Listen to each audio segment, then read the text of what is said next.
कधीच नाही चुकणार तुमचे फेवरेट टीव्ही शोज झी5 सोबत, तेही एकदम फ्री। अश्विनी म्हात्रे नावाच्या मुलीशी माझं लग्न ठरलंय।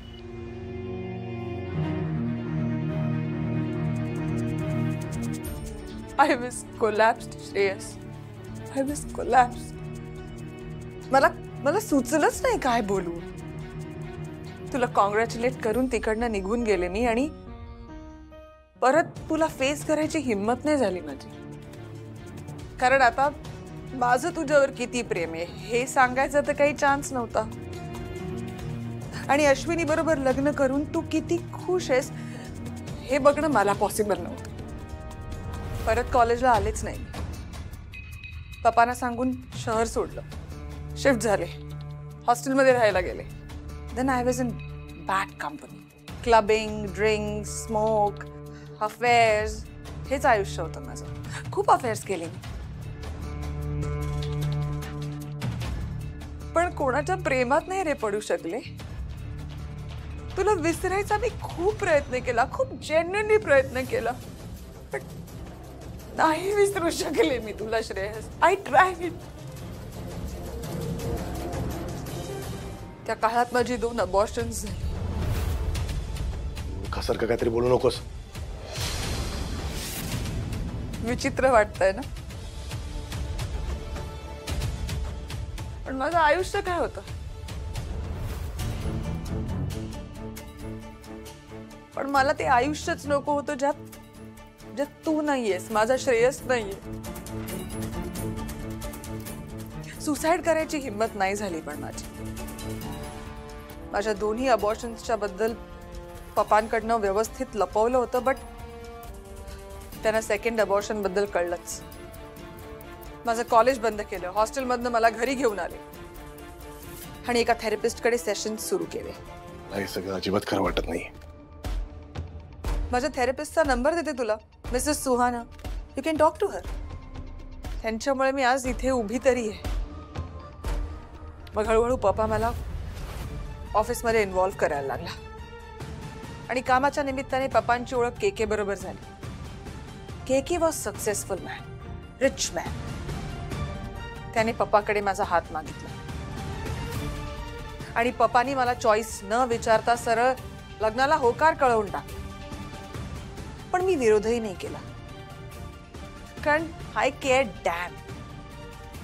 मला फक्त एवढं कळत होतं की माझं लग्न माझ्या श्रेयस बरोबर होत नाहीये, मग कुणाशीही काय होईना, काय फरक पडतोय।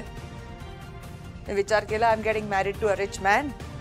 तो बिझी असेल, कामानिमित्त बाहेर असेल, I will get my space. मला माझा वेळ मिळेल, तुझ्या आठवणीत, तुझी स्वप्न बघत मी छान आयुष्य काढेन। बट माझा तोही प्लॅन सक्सेसफुल झाला नाही।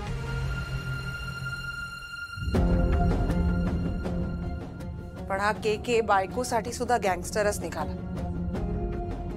स्वतःच्या मनाविरुद्ध काही झालं ना की मारायचा, उपाशी ठेवायचा।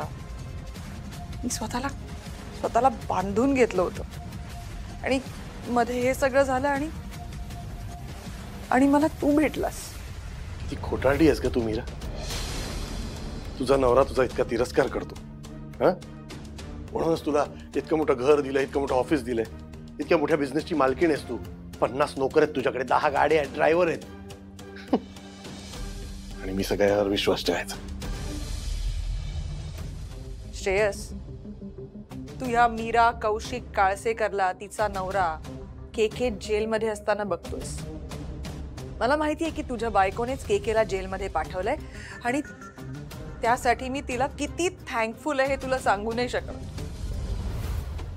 इनफॅक्ट तू असं समज की अश्विनीला बिझनेस देऊन मी कुठल्या ना कुठल्या प्रकारे तिचे उपकार फेडते आणि तू समोर आल्यावर माझ्या सगळ्या मेमरीज जाग्या झाल्या। अश्विनी आणि तुला एकत्र खुश बघून त्रास झाला मला, आय अग्री। पण मी विचार केला की ऍटलीस्ट मी नाही पण किमान तू तरी एक चांगलं आयुष्य जगतोयस, तू तरी सुखी आहेस, खुश आहेस। आणि हे सगळं बघून मी खरंच खूप खुश होते। इतके चांगले विचार तुझ्या मनात होते आमच्याबद्दल, तर हे सगळं लपवलंस का?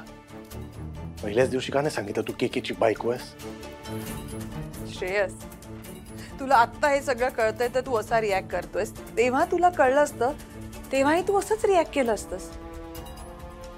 आणि केकेने तुझ्या बरोबर काय केलंय हे सगळं माहीत असताना जेव्हा तू माझ्या आयुष्यात परत येतोस तेव्हा मी केकेची बायको आहे हे तुला सांगून मला तुला गमवायचं नव्हतं. मला ती रिस्कच घ्यायची नव्हती.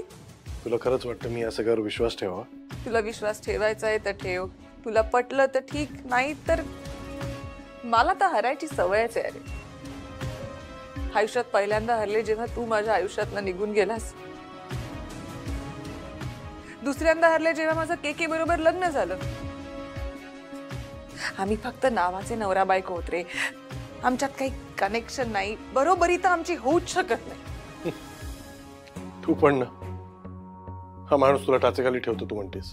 हा, तुझा तिरस्कार करतो आणि तुला इतका मोठा बिझनेस उघडून दिला त्यांनी. कारण त्याला त्याचा काळा पैसा व्हाईट करायचा. आणि बायको सारखी मूर्ख व्यक्ती जर बिझनेस मध्ये एंगेज राहत असेल तर एखादा नवरा बिझनेस काय अख्खा एम्पायर उभं करून देईल तिच्यासाठी. तुझी स्टोरी ऐकून मला कळत नाही तुला सिंपती देऊ का स्वतःच्या डोक्यावर हात मारून घेऊ. That you decide. पण हे सगळं बोलल्यावर एक गोष्ट मला जाणवली की आपल्या दोघात एक गोष्ट कॉमन आहे. म्हणजे आपल्या दोघांची इच्छा आहे की केकेला फाशी व्हावी.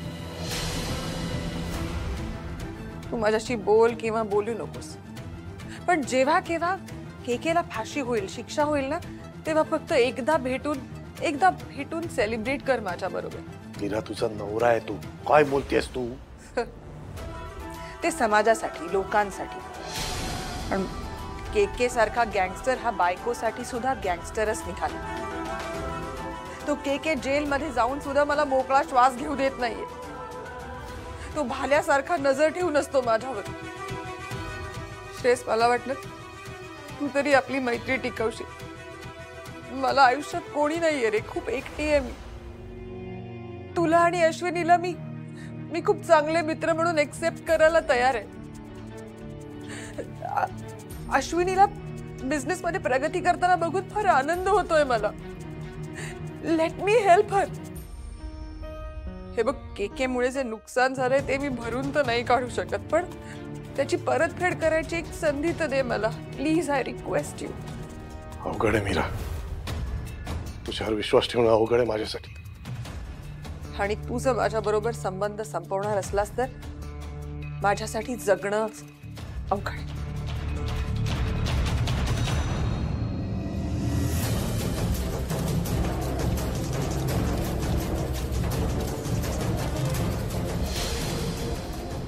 माझ्याशी संबंध संपवायच्या आधी मलाच संपवून टाक.